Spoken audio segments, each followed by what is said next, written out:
Shalom Bapak Ibu, sebuah anugerah untuk kita ada di ibadah onsite hari ini, ya, yang ada di rumah juga lewat live streaming. Saya mengucapkan Tuhan menyertai kita semua, kita bersyukur ya sampai hari ini Tuhan tetap berdaulat dan Dia tidak pernah meninggalkan kita. Nah, izinkan saya hari ini sharing buat Bapak Ibu semua tentang prinsip yang disebut dengan prinsip dipercaya Tuhan. Ya, dipercaya Tuhan. Nah, saya harus ingatkan buat kita, sebetulnya iman itu punya dua sisi harusnya kan.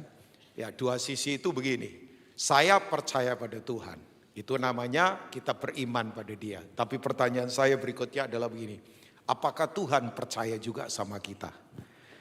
Bukan Tuhan beriman sama saya, enggak dong. Dia Tuhan, Dia tak terkalahkan.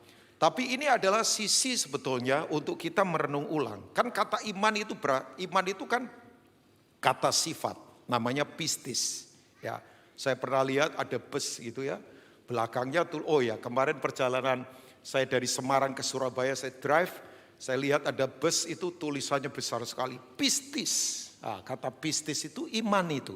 Nah, tapi kemudian begini, kata pistis itu, kata kerjanya akan menjadi kata pisteo. Itu yang disebut dengan faithfulness, kesetiaan.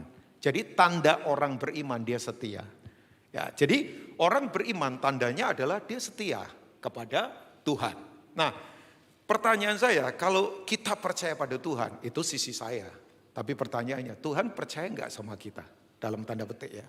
Bukan Tuhan beriman sama kita ya, secara apa sih namanya, dia kan berdaulat. Dia Tuhan yang tak terkalahkan. Nah, saya ingin mengajak kita, Bapak Ibu semua, saya merenung ulang, ya pertanyaan saya, apakah saya ini menjadi orang yang bisa dipercaya oleh Tuhan?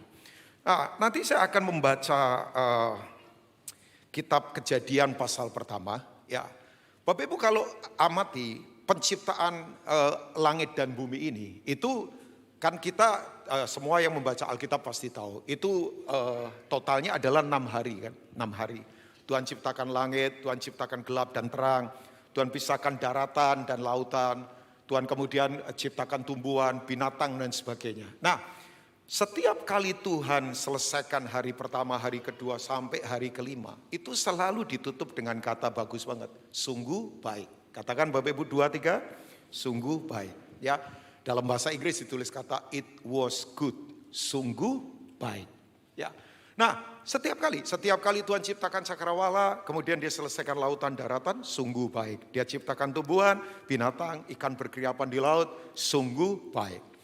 Tapi khusus hari ketiga, itu kata ini diulang 2 kali. Kata sungguh baik itu di hari ketiga, penciptaan hari ketiga, itu diulang 2 kali. Nah, orang Yahudi meyakini menjadi sebuah tradisi, hari ketiga itu double blessing. Jadi ada berkat ganda. Ya, ada berkat double. Makanya kalau Bapak Ibu membaca misalnya Yohanes pasal 2. Ya, kita tahu ya mujizat yang pertama. Pada hari ketiga ada perkawinan di Kana. Ya, jadi orang Yahudi karena meyakini hari ketiga ini 2 kali diucapkan sungguh baik. Mereka kalau mengadakan pesta perkawinan atau pesta syukuran apa, seringkali mengadakannya hari ketiga pada bulan itu. Ya, itu tradisi mereka. Nah, saya tidak fokus pada double blessing hari tertentu karena saya tahu begini, tiap hari itu adalah harinya Tuhan. Kita bersukaria karena Tuhan. Amin Bapak Ibu. Tapi memang hari-hari itu penting untuk kita cermati. Saya enggak sok tahu misalnya Bapak Ibu ya. Kalau Bapak Ibu mengamati keluarnya Israel dari Mesir, itu hitungan jam dan hari itu penting. Dan itu terkorelasi dengan apa yang terjadi di peristiwa perjanjian baru.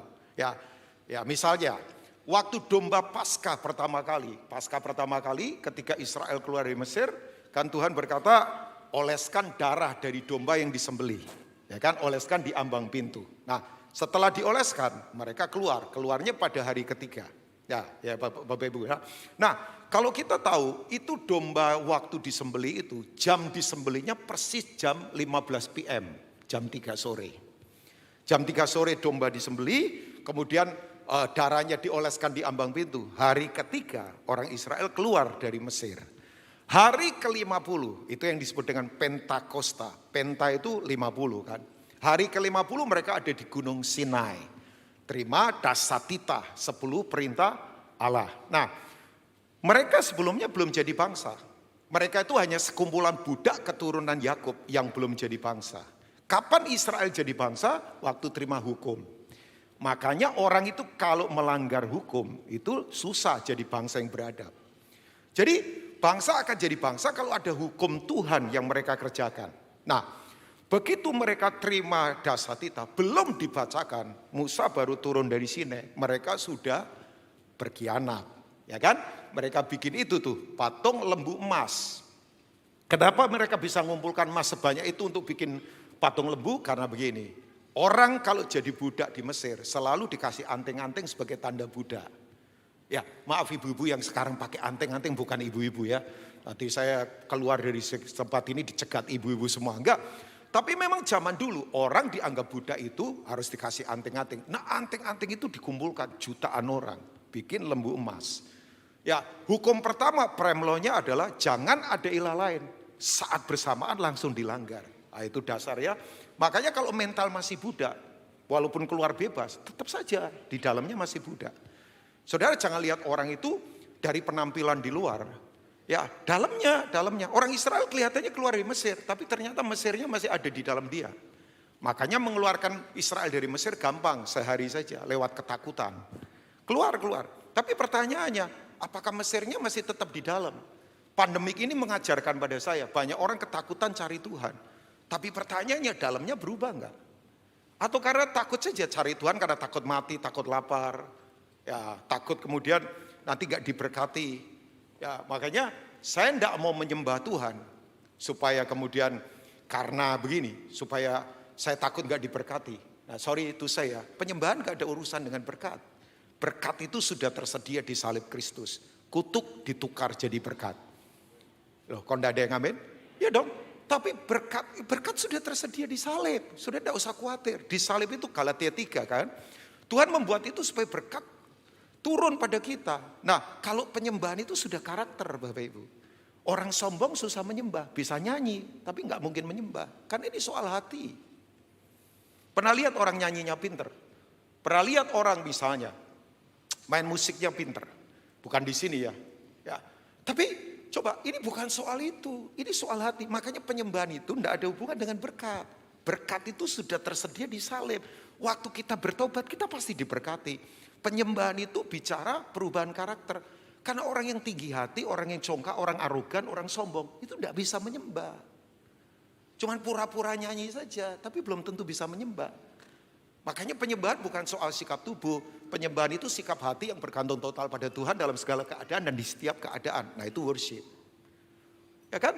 Mau tubuhnya rendah-rendah begitu, kalau hatinya tetap keras ya susah.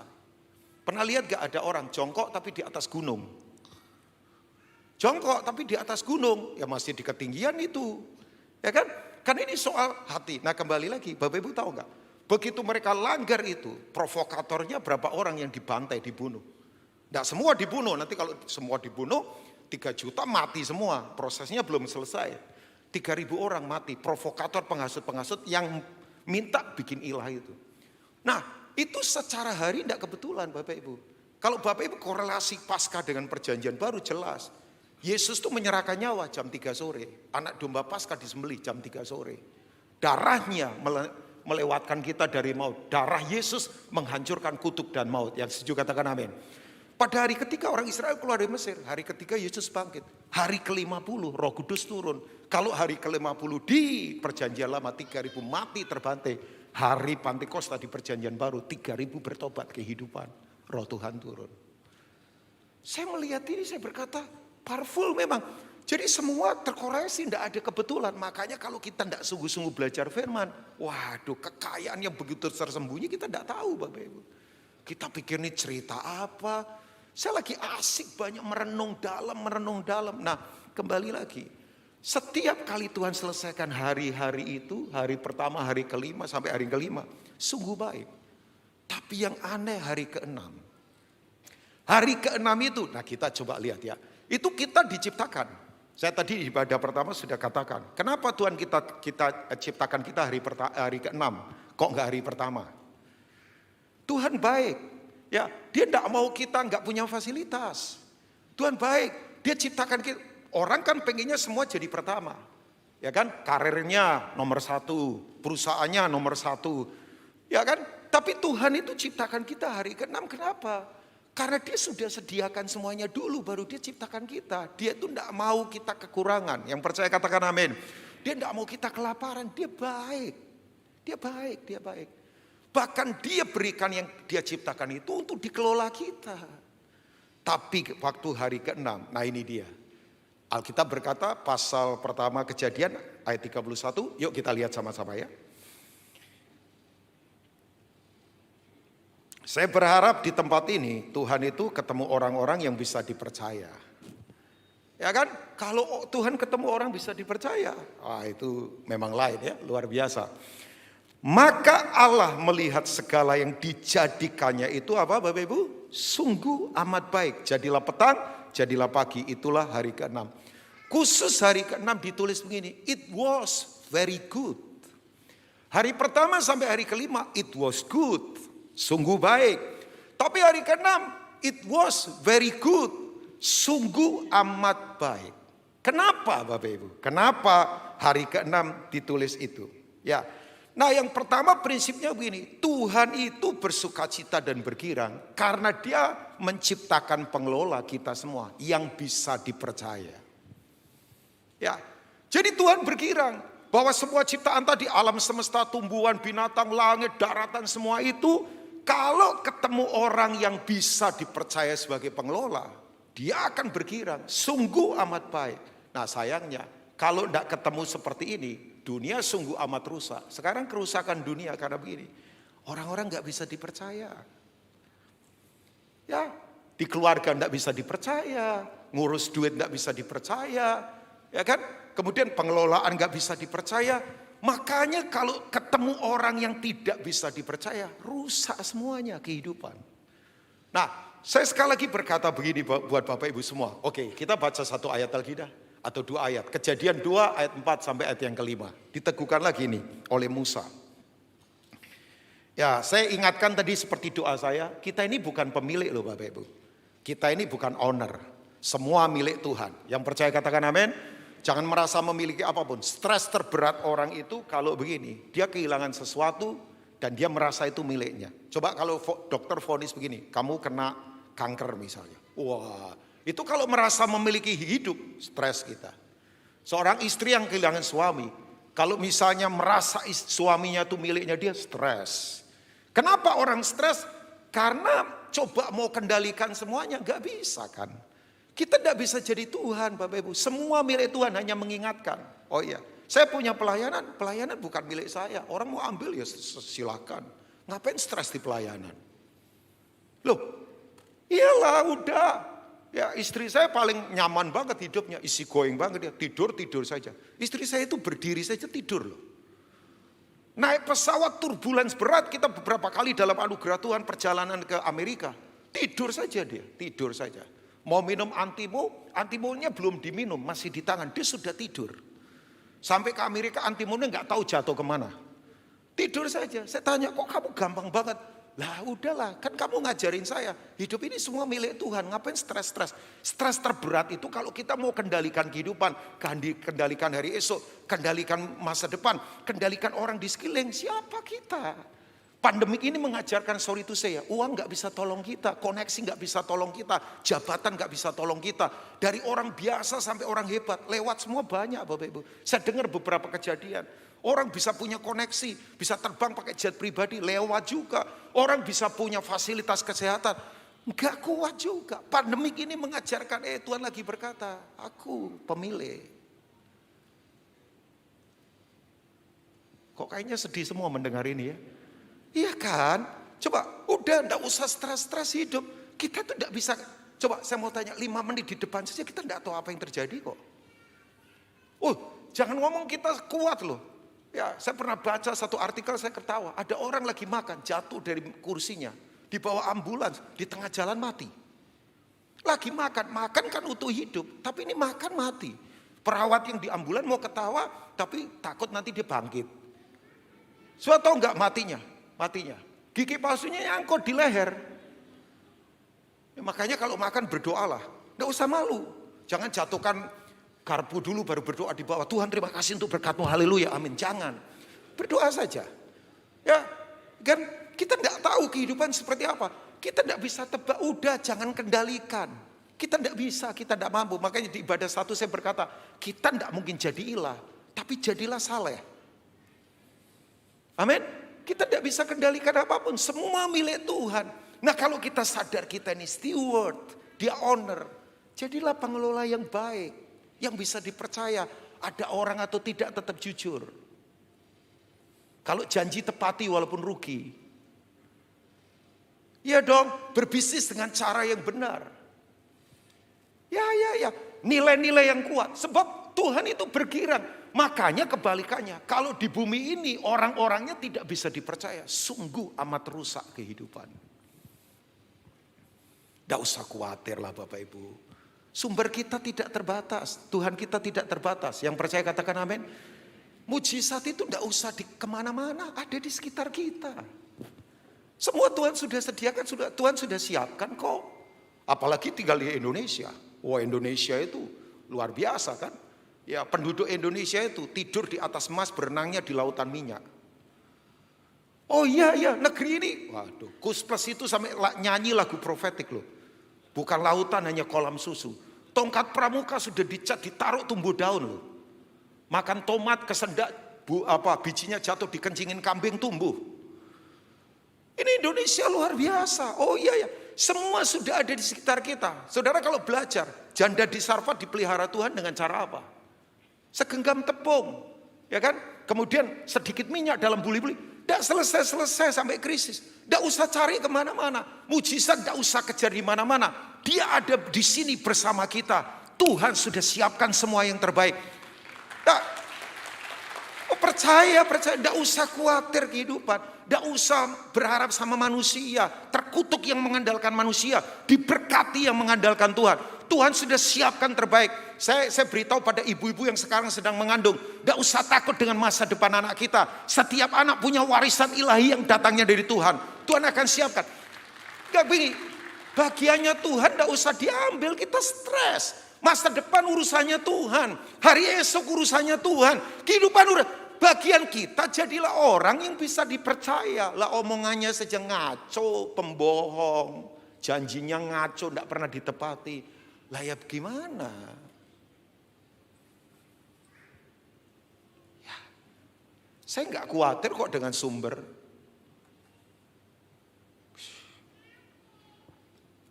Nggak khawatir. Ya. Pak Robin nggak ngalami proses. Sama Bapak Ibu. Sama. Tapi sampai hari Tuhan pelihara sekali.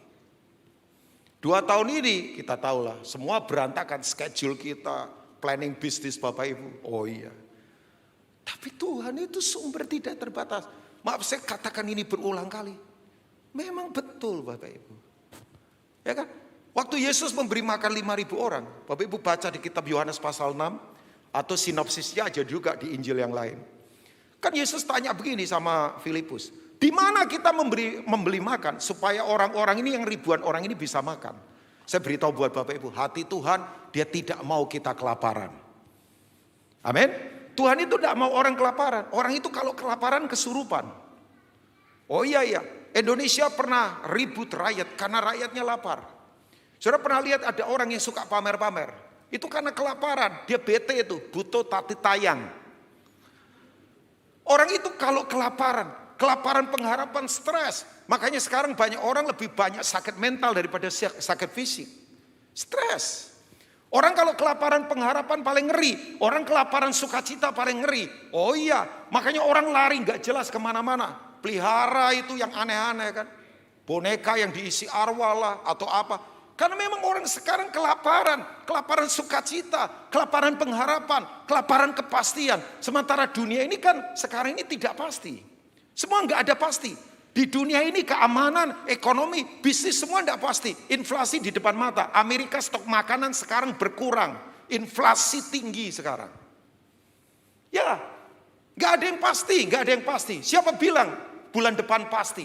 Belum ada yang pasti. Kita bersyukur bisa onset begini. Tapi kita tidak tahu ke depan gimana. Semua belum ada yang pasti. Gak apa-apa, di dunia gak pasti. Tapi saya beritahu, hanya Tuhan yang bisa menjadikan yang pasti di tengah situasi yang tidak pasti. Karena Tuhan itu ya dan amin. Hanya Tuhan yang bisa menjadikan kepastian yang pasti di tengah situasi yang tidak pasti. Karena Tuhan itu ya dan amin. Yesus tanya, Filipus, di mana kita membeli roti supaya mereka bisa makan? Tahu nggak jawabannya Filipus berapa? 300 dinar itu tidak cukup Tuhan. Loh, Tuhan tidak tanya kapital kita. Tuhan tidak tanya modal kita. Tuhan tidak tanya berapa banyak yang kita miliki. Dia tahu Rubin Ong nggak ada apa-apanya. Dia tahu Rubin Ong terbatas. Dia tahu Rubin Ong nggak punya, mungkin secara fisik nggak ada apa-apanya. Nggak punya koneksi. Gak apa-apa. Isunya bukan berapa. Isunya where. Di mana hidupmu? Di mana yang kamu taruh? Di mana harapanmu? Di mana imanmu? Di mana kesetiaanmu? Semua yang ada di tangan Tuhan pasti berlipat kali ganda. Yang datang hari ini jangan pesimis. Saya datang di sini, saya memberi harapan buat Bapak Ibu. Jangan khawatir. Tuhan tidak tanya berapa. Tuhan tanya di mana? Di mana hidupmu? Di mana karaktermu? Kalau Tuhan tanya di mana, bukan Tuhan nggak tahu. Tuhan tahu, tapi Dia mau supaya kita tahu. Kita ini tahu ada di mana. Jujur. Sorry ya, kadang-kala orang merasa hebat, merasa mampu. Sok-sokan sombong. Padahal ya ampun, lewat virus ini mengajarkan loh. Rapuh ternyata kita. Semua negara yang merasa hebat, berantakan semua. Rapuh ternyata manusia. Tuhan lagi berkata begini, saya pemilik loh. I am owner. Not you. Aku pemilik. Makanya please, yuk. Saya bersyukur Andreas berkata begini, di sini ada anak bawa 5 roti dan 2 ikan. Di mana Bapak Ibu? Di sini. Di mana Bapak Ibu? Di sini. Di sini ada anak bawa 5 roti 2 ikan. Jawabannya di sini. Tidak perlu kemana-mana. Karena Tuhan siapkan semua yang terbaik. Isunya yang penting begini. Kita bisa dipercaya enggak? Sudah tidak usah ketakutan soal sumber kehidupan. Saya tahu yang datang di sini atau yang lagi sekarang di live streaming. Ada yang lagi membutuhkan pekerjaan. Ada yang belum tahu masa depan gimana. Gak usah takut. Orang yang di depan saudara ini. Saya dulu pikir saya gak jadi orang walaupun sudah orang. Terima kasih untuk ketawanya. Ya. Sampai hari ini bayangkan. Saya kalau tegak berdiri di sini. Hampir lebih dari 40 tahun saya pelayanan. Mulai dari awal. Naik sepeda keluar masuk sekolah, keluar masuk kampus. Naik sepeda motor, rintis jemaat dari kecil-kecil. Makanya saya suka bilang pada pendeta-pendeta yang punya anak-anak. Dan sekarang anak-anaknya mulai melayani. Saya bilang enggak apa-apa. Cuman didik juga anakmu untuk punya nilai-nilai yang kuat. Ya, mereka punya favor. Kita enggak bisa berkata, oh kok langsung begitu. Enggak apa-apa dong. Mereka memang punya berkat kok. Ya, sampai hari ini. Kalau orang berkata, Pak Rubin, kekuatan siapa itu? Tuhan semuanya. Koneksi saya enggak ngandelin. Kenal banyak orang. Makanya saya heran kalau ada pendeta suka khotbah. Saya kenal ini loh pejabat ini. Saya pernah kenal ke orang kaya ini. Saya bilang udah enggak usah ngapain. Yang penting kenal dan dikenal Tuhan. Itu cukup kok. Halo? Iyalah. Ngapain? Terus apa? Kalau kenal-kenal begitu terus mau ngapain? Kalau mereka turun jabatan selesai juga. Kalau Tuhan tidak pernah pensiun. Tuhan tidak pernah turun jabatan. Dia tetap Tuhan yang berkuasa. Dan dia baik Bapak Ibu, dia baik.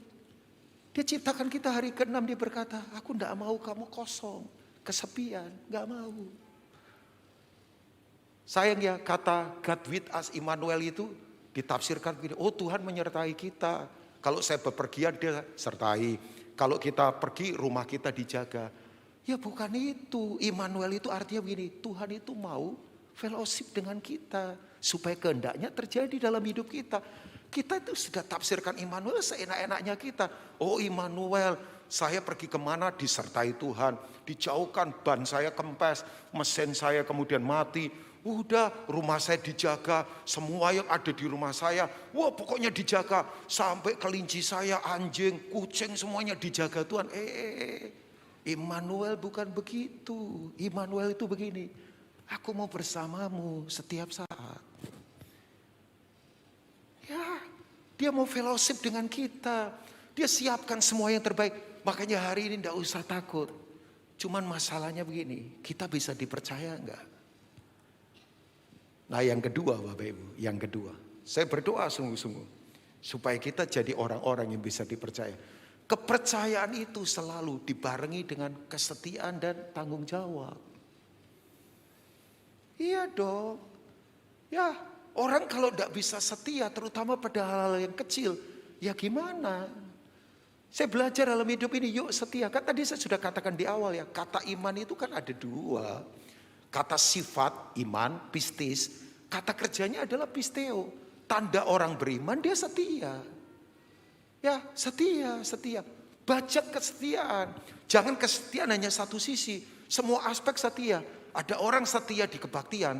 Tapi di duit gak setia. Ya, suka seenaknya, utang gak bayar. Seenaknya pakai duit. Gak punya manajemen yang bagus. Ya gimana? Ya, sebab gini, semua yang Tuhan percayakan itu harus dibarengi dengan kesetiaan dan tanggung jawab. Saya belajar untuk setia. Ya, saya ingatkan buat Bapak Ibu, dari yang kecil-kecil orang jadi besar. Tapi sorry itu saya, orang kalau sudah besar lupa yang kecil-kecil. Yang kecil-kecil sudah dilupakan.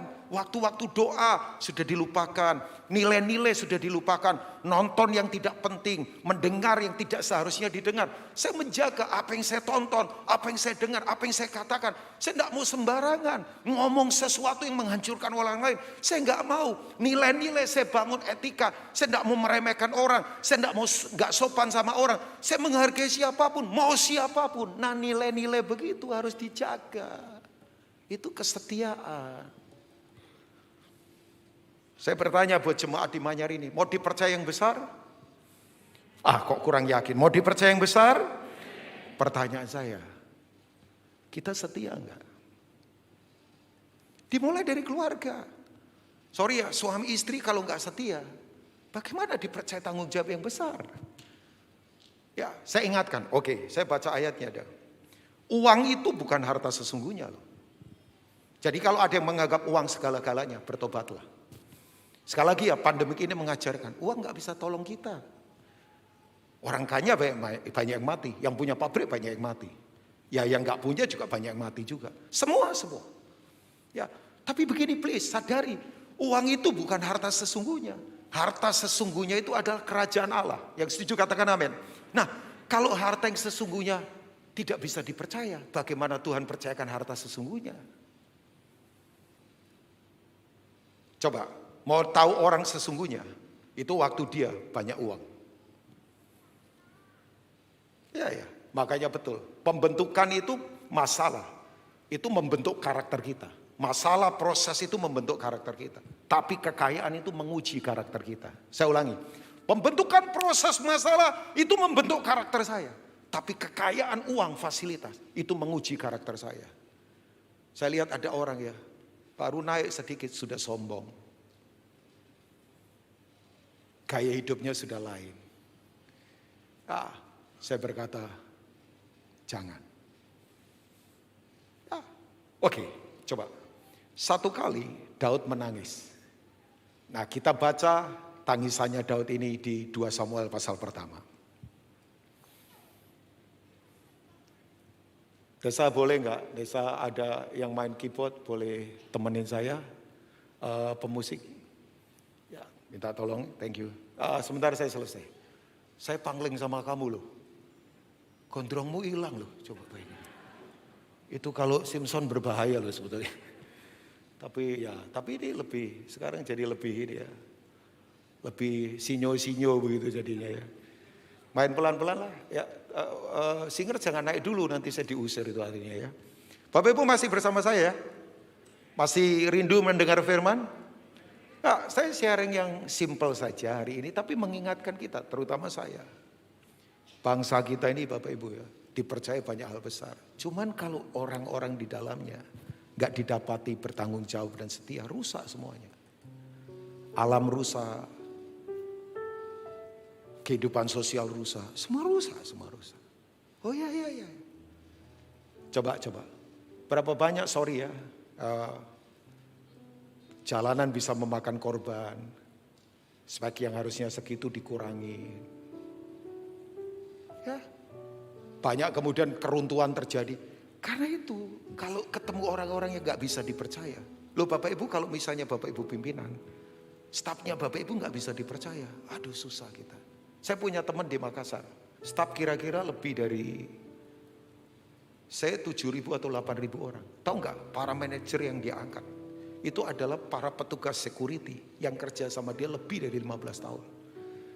Itu mayoritas saya nggak membeda-bedakan. Kebanyakan lulusan SMU. Teman saya bilang begini, saya nggak mau cari orang pinter, Pastor Rubin. Saya mau tuh cari orang yang jujur. Jadi semua staf manajernya dia. Dengan omset tiap hari di atas kotor ya. Kalau saya hitung kira-kira di atas 15 miliar setiap hari. Itu ada di daerah. Gede itu. Kotor ya, kotor. Manajer-manajernya dia itu semua kebanyakan, mayoritas ya, mostly. Itu para security yang diangkat jadi manajer. Yang kerja sama dia lebih dari 15-20 tahun. Itu semua orang yang bisa dipercaya, dia bilang, loh gajinya udah naikkan. Udah setingkat manajer. Tapi yang saya kagum begini, walaupun dia manajer, gaya hidupnya tetap saja gaya hidup sederhana. Saya suka sekali. Ya, saya sadar saya ini pendeta. Karena saya pendeta, calling saya pendeta. Gaya hidup saya harus kayak pendeta. Jangan pendeta gaya hidupnya artis. Susah nanti. Kalau CEO jadi gaya hidupnya CEO nggak apa-apa. Tapi saya lihat ya ada orang CEO, tapi gaya hidupnya sederhana, top itu. Kalau saudara guru ya gaya hidupnya seperti guru. Sesuai calling saja. Bukan saya tidak bisa menikmati, nikmati saja. Tapi cara hidup, gaya hidup ini isunya bukan soal uang banyak atau tidak. Cara hidup. Ya. Nah, saya nggak merasa saya paling tahu atau apa. Karena berapa banyak orang punya pertempuran nggak penting. Gara-gara kredit card, gara-gara lebih besar pasak daripada tiang. Gak bisa dipercaya pada uang. Ya gimana? Tuhan akan kemudian libatkan kita dalam rencana yang besar. Rencana Tuhan jauh lebih besar dari uang, dari apa yang ada di dunia ini. Yuk, mata rohani terbuka Bapak Ibu. Saya tidak takut dengan sumber kok. Gak terbatas, Tuhan tak terbatas. Kita jangan cuma nyanyi dengan tim musik. Allah kita besar, Allah kita. Betul dia besar, dia hebat, dia tak terkalahkan. Dia tidak bisa dibatasi. Ibadah pertama saya tadi sharing soal Tuhan itu ahlinya untuk mengubah apapun. Dia ahlinya. Hitungan detik semua bisa berubah. Oh dia Tuhan kok.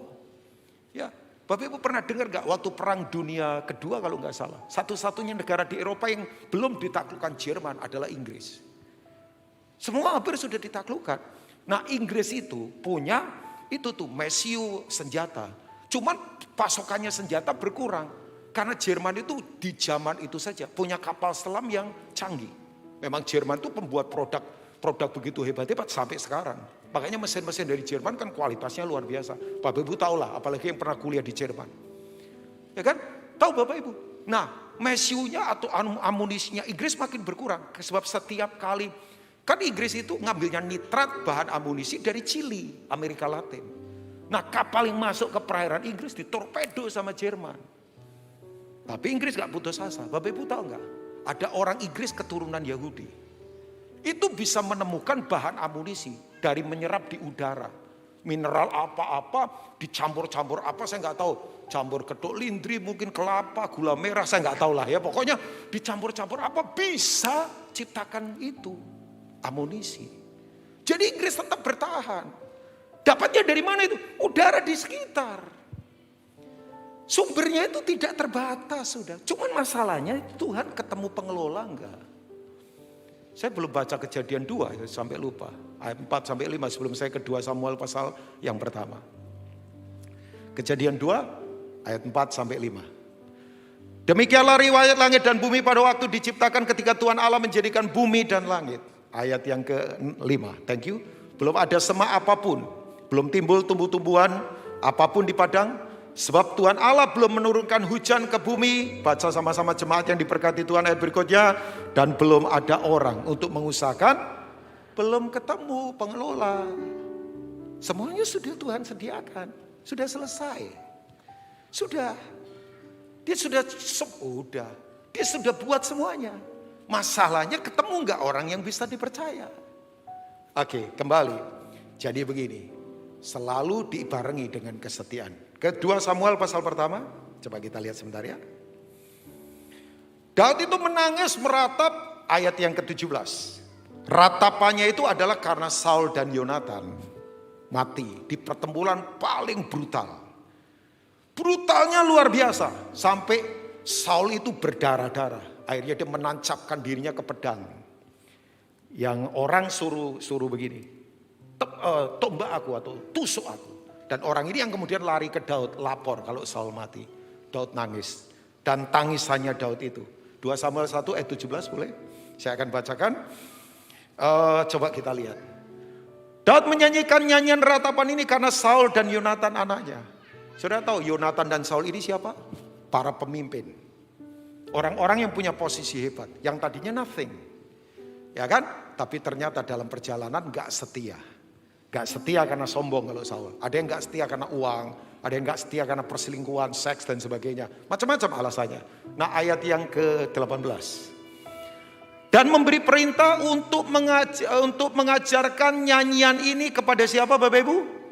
Bani Yehuda. Itu ada tertulis dalam kitab orang jujur. Nah saya nggak punya waktu untuk membacakan keseluruhan. Tapi coba Bapak Ibu lihat ayat 19, ayat 25, ayat 27. Itu isinya sama nyanyiannya. Kita baca ayat 19 saja dah. Tapi itu diulang. Kalau ayat di Alkitab diulang sampai 2 kali. Itu very important. Penting banget. Kita mesti cermati. Kepermainanmu hai Israel. Mati terbunuh di bukit-bukitmu. Kemudian baca sama-sama ayat berikutnya. Jemaat yang diberkati 2-3. Betapa gugur para pahlawan. Bahasa Inggrisnya muncul kata ini. How are the mighty fallen? How are the mighty fallen? Saya itu waktu membaca ini beberapa kali. Hati saya tertemplak. Sebab sekarang ini banyak pemimpin pada berjatuhan. Banyak pemimpin-pemimpin hebat pada berjatuhan. Jatuh karena seks. Jatuh karena uang. Jatuh karena kesombongan. Jatuh karena kekuasaan. Makanya banyak orang tidak bisa dipercaya, gak setia. Padahal dari kecil jadi besar. Ketika besar tidak bisa dipercaya. Makanya Daud berkata, ajarkan ke Bani Yehuda. Ini para pemimpin, hati-hati, setialah, bertanggung jawablah dengan kehidupan. Jangan main-main. Makanya dia teriak berkata begini, how are the mighty fallen? Mengapa orang-orang yang duduk di atas pada berkelimpangan? Saya di Jakarta dengar orang-orang yang hebat di pelayanan pada ambruk sekarang. Saya makanya bilang sama Tuhan, Tuhan jaga hidupku. Aku mending kehilangan pelayanan daripada kehilangan Tuhan. Saya rela kehilangan pelayanan. Tapi saya tidak mau kehilangan Tuhan. Sekali lagi saya ulangi. Ini dari hati yang paling dalam. Tuhan lihat. Saya rela kehilangan pelayanan. Tapi saya tidak mau kehilangan Tuhan. How are the mighty fallen? Gak setia. Makanya hati-hati dengan yang kecil-kecil Bapak. Beresin. Jangan ada dosa yang tersembunyi. Jangan ada ketidakjujuran. Yuk. Tuhan menilik ke dalam. Saya beritahu, manusia nggak tahu. Dia pencipta alam semesta. Lihat hati kita yang terdalam. Gak usah takut. Promosi itu bukan datang dari manusia. Kalau Tuhan sudah mengangkat, saya beritahu, tidak ada kekuatan orang yang bisa menurunkan kita.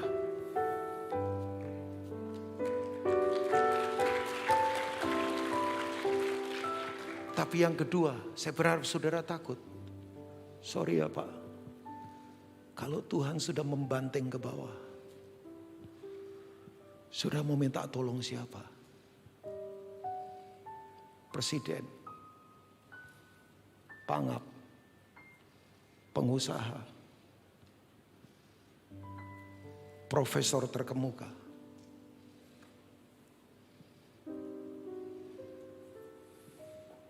How are the mighty fallen? Mengapa banyak orang berjatuhan? Tidak bertanggung jawab. Saya belajar, saya tepati janji walaupun rugi. Saya belajar jujur dalam kehidupan. Saya tidak mau main-main. Lukas 16 berkata begini, setia dalam perkara kecil.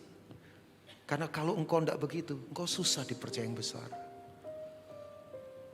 Dan saya tutup yang ketiga. Orang kalau setia, orang kalau jadi pengelola yang baik, dengar baik-baik. Kapasitas hidupnya itu siap menerima hal-hal yang ajaib yang datangnya dari Tuhan.